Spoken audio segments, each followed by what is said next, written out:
नमस्कार। आप सबका एक बार फिर स्वागत। आज लेसन नंबर 2। पहले हमने लेसन में किया था ज्योतिष के उद्गम के बारे में, 3 स्कंद और 4 स्तंभ। और उसी क्रम को आगे लेकर चलते हैं। 4 स्तंभों के ऊपर आप बात कर रहे थे। जो 4 स्तंभ हैं वो नक्षत्र, राशि, ग्रह और भाव। आज इनके बारे में, चारों के बारे में हम विस्तार से बात करेंगे कि एक्चुअली नक्षत्र है क्या, राशि क्या है, ग्रह कितने हैं, कौन कौन से हैं और भाव क्या है, इन सब का अर्थ क्या है। नक्षत्र, सबसे पहले नक्षत्र की बात करते हैं। 27 नक्षत्र और एक अभिजीत नक्षत्र है। ज्योतिष में मूलतः 27 नक्षत्रों का ही उपयोग किया गया है। जो 28वां नक्षत्र है, 27 और 1 28, ये अभिजीत नक्षत्र है। इसका मूल रूप से कहा जाए कि मेन इसका जो कार्य है वो है मुहूर्त। अभिजीत नक्षत्र का प्रयोग जो अधिकतर होता है वो मुहूर्त में किया जाता है। ज्योतिष की गणना में 27 नक्षत्र का ही प्रयोग होता है। एक्चुअली नक्षत्र है क्या, नक्षत्र कहते किसे हैं? हमारे पूर्वजों ने बताया है कि नक्षत्र तारों का वह समूह है जिससे कोई आकृति बनती है और उस आकृति का ही नाम जो है उन्होंने नक्षत्र रखा है। जैसे नक्षत्र, पहला नक्षत्र जो है अश्विनी, तारों का वह समूह जिस आकृति का आकार, आकृति जो है अश्व की तरह, घोड़े की तरह दिखाई दे रहा होगा, तो उन्होंने उसका नाम अश्व रख दिया।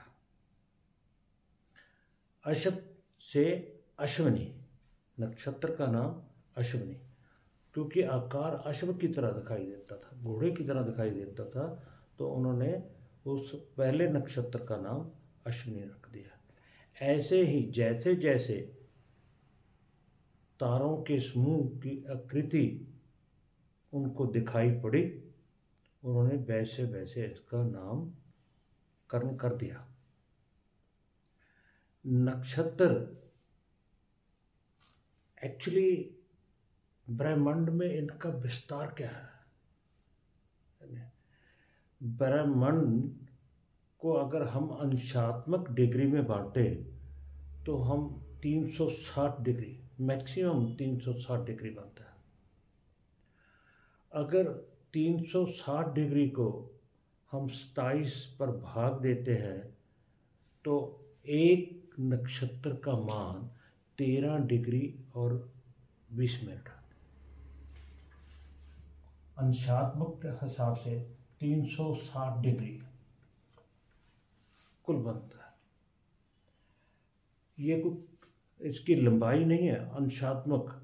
अगर एक नक्षत्र 13 डिग्री और 20 मिनट का है तो वो उसका विस्तार शून्य से लेकर जितना ब्रह्मांड तक है वो आगे आगे बढ़ता ही जाएगा। इसका फैलाव पूरे ब्रह्मांड में है। अगर 360 को हम 27 नक्षत्रों से भाग देते हैं तो हमारे पास 13 डिग्री और 20 मिनट एक नक्षत्र का मान आता है। अगर एक नक्षत्र का मान 13 अंश और 20 मिनट है तो दूसरे का मान भी बिल्कुल उतना ही है। अगर 13 अंश और 20 मिनट को 27 से भाग देंगे, मल्टीप्लाई करेंगे, तो ये 360 डिग्री ही आएगा, 360 डिग्री ही आएगा। एक डिग्री एक अंश के बराबर है, एक अंश के बराबर है। और एक अंश में 60 मिनट है, 60 मिनट है। और एक मिनट में 60 सेकंड है, 60 सेकंड है। एक डिग्री एक अंश के बराबर है और एक अंश में 60 मिनट है और एक मिनट में 60 सेकंड है। हम इनको कई बार कला विकला के रूप में भी कह देते हैं, कला और विकला के रूप में भी कहते हैं। मिनट को हम एक मिनट इज इक्वल टू एक कला, एक कला।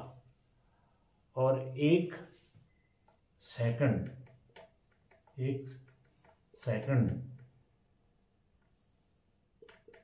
इज इक्वल टू एक विकला,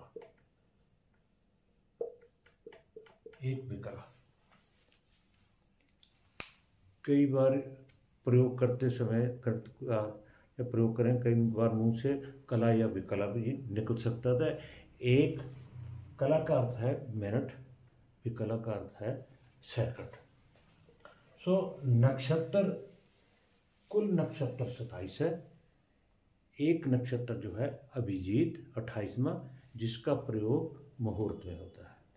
और एक नक्षत्र का मान जो है 13 डिग्री 13 अंश 20 मिनट है। अंशों का जो विस्तार है, ये 27 नक्षत्र कौन कौन से अगले पाठ में करेंगे, मगर हम अभी इन चारों जो स्तंभ हैं इनके बारे में जानकारी ले लें, फिर हम अकेले अकेले भाव को लेकर चलेंगे। नक्षत्र के बारे में करेंगे, पूरा डिटेल से नक्षत्र के बारे में करेंगे, कौन कौन से नक्षत्र हैं, उनका अंशात्मक न किया कितना विभाजन कैसे है, कहाँ से शुरू होता है, कहाँ पर खत्म होता है, और नक्षत्रों का प्रयोग कहाँ कहाँ किया जाता है, किस किस पर्पस के लिए किया जाता है।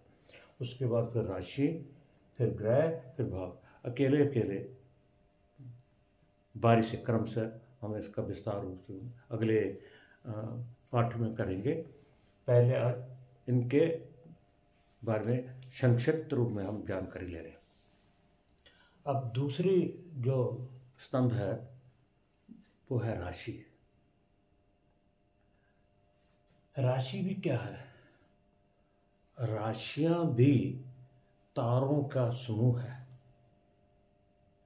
जैसे जैसे ब्रह्मांड में, आकाश में उन समूहों को देखा, उसकी आकृति को देखा, उस आकृति के आकार के अनुसार ही उनका नामकरण किया गया। जैसे पहली राशि है मेष। मेष का अर्थ है भेड़। अगर तारों के समूह की आकृति भेड़ के तरह दिखाई दी तो उन्होंने उनका नाम मेष रखा। दूसरी है वृष, जिसे वृष बोलते हैं बैल। ऐसे ही आकृति के अनुसार ही ये तारों का समूह जिसकी आकृति जैसी दिखाई दी वैसे ही हमारे पूर्वजों ने, हमारे ऋषि मुनियों ने उनका नामकरण किया है। सो नक्षत्र और राशि दोनों तारों के ही समूह हैं, दोनों तारों के ही समूह हैं। 12 राशियां हैं मेष से लेकर मीन तक। कौन कौन सी राशियां हैं, इनके कैसे कैसे करना है, ये विस्तार से हम आगे पढ़ेंगे। और उसके बाद आता है ग्रह। ग्रह जो है सूर्य से लेकर शनि तक 7 ग्रह हैं। सूर्य से लेके शनि तक 7 ग्रह हैं।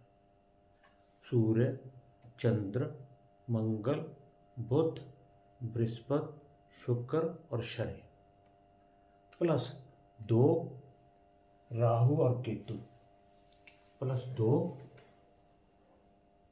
राहु और केतु,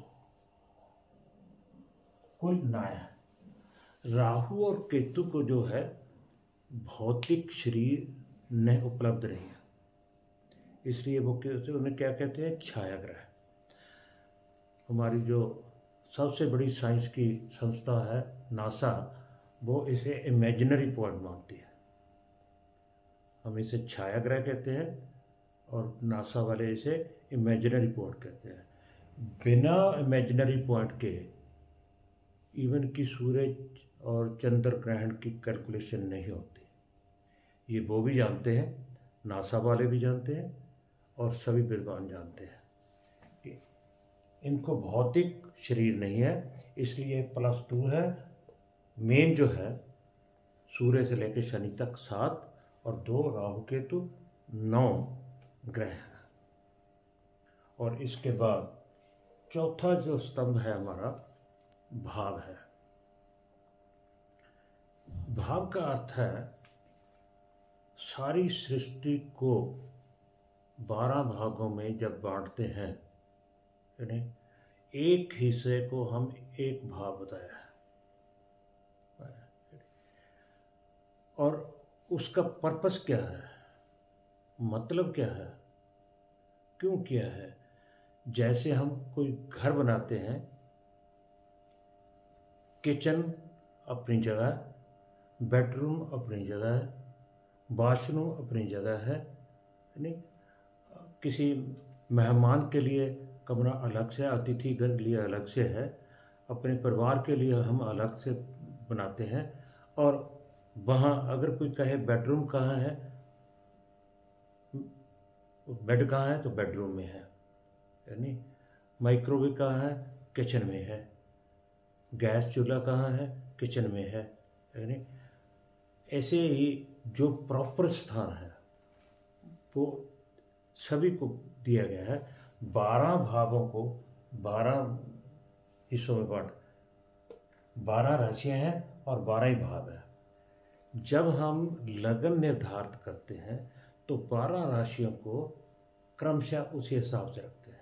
कैसे रखते हैं, जब यह हम लगन स्पष्ट करेंगे, लगन कैसे बनाया जाता है, कैसे स्पष्ट किया जाता है, तो उस समय देखेंगे।